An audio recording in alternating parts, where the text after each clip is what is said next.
Shalom, shalom, bien-aimés dans le Seigneur, que la grâce, la paix, la joie, l'amour, la lumière et le cœur éveillé habitent en vos vies et y demeurent pour toujours. Rendons grâce au Seigneur qui renouvelle en chacun d'entre nous son souffle de vie. Bénissons-le. En ce premier dimanche du temps de l'Avent de l'année liturgique C.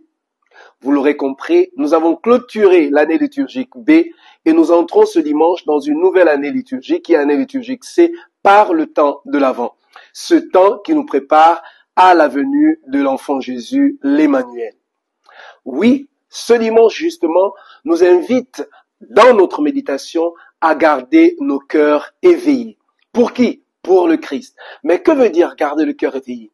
Garder le cœur éveillé, c'est croire en la promesse du Christ, c'est croire au bonheur, à la paix, à la justice que Dieu nous promet à travers Jésus. Oui, seulement il a besoin de notre réponse. Et cette réponse doit se matérialiser par la foi, par l'amour, non seulement pour Dieu, mais également pour notre prochain, jusqu'à nos ennemis. Oui, il peut y arriver des épreuves, des difficultés, nous devons tenir ferme. En parcourant les textes de ce dimanche, en l'occurrence l'évangile de Luc, nous nous rendons compte qu'il s'agit du retour glorieux de Jésus. Donc, de la fin des temps, la fin du monde. Seulement, ce retour vient avec des fracas, des troubles. Et cela pourrait pousser beaucoup d'entre nous à ne pas vouloir que Jésus arrive. À dire, non, nous préférons rester dans notre situation, qu'il reste là-bas. Seulement, Jésus nous dit, quand ces événements arriveront, relevez la tête, redressez-vous, car votre rédemption est proche. Alors, ça devrait être un motif de joie pour entrer dans notre rédemption. Mais pour avoir part à cette rédemption, Dieu a besoin de notre réponse. Oui, seulement les événements de la vie nous poussent souvent à douter de l'amour de Dieu, à rejeter notre foi. C'est ce qui se produit dans la première lecture tirée du livre du prophète Jérémie.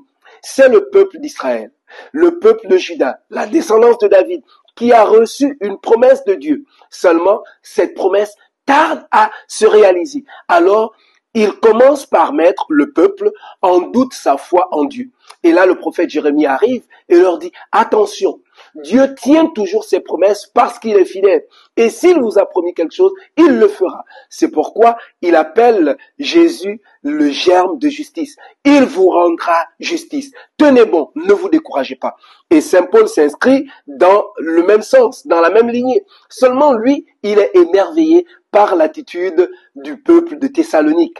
Pourquoi? C'est un peuple qui a découvert l'amour de Dieu, qui a compris que Dieu l'aime et qui s'efforce d'aimer les autres, d'aimer même jusqu'à leurs ennemis. Alors Paul apparaît et encourage ce peuple à demeurer dans la foi et l'amour. Mais cet amour doit aller jusqu'au-delà de ce qu'on aime seulement, c'est-à-dire doit nous pousser à aimer nos ennemis, doit nous pousser à aimer même les personnes qui ne partagent pas notre foi chrétienne. Nous devons nous aimer. C'est là le signe d'un cœur qui est éveillé.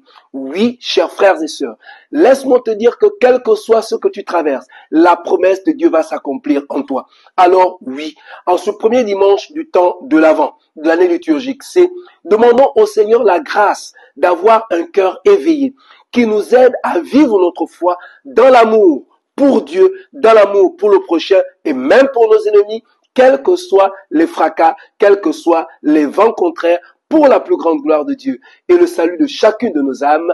Loué soit Jésus-Christ à jamais. Que le Seigneur vous bénisse et vous accorde de passer un fructueux dimanche, lui qui est Père, Fils et Saint-Esprit. Amen.